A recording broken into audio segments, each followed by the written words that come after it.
Oya kaka, vipi? Shwari tu janja. Mishemishe vipi?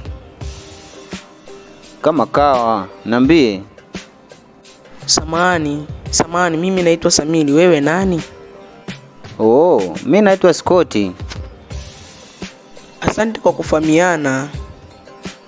Unaonekana ni mgeni kwetu. Ndiyo kaka, mimi ni mgeni.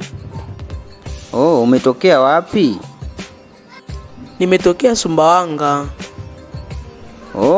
Kuna sifa kali kule. Poa, karibu kwetu Mbeya.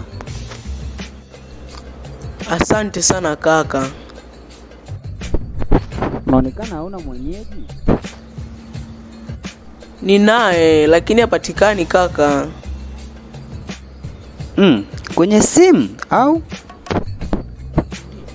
Ndiyo, hapatikani kwenye simu. Usijali, nitakusaidia. Tashukuru sana kaka kwa msaada wako. Usijali, utakaa nyumbani mpaka umpate ndugu yako. Mpaka apatikane ndio utaenda nyumbani kwenu. Usijali ndugu yangu. Asante sana kaka. Haya, karibu uketi hapa upumzike ili baadaye twende nyumbani. Karibu. Sawa kaka, asante, nashukuru sana.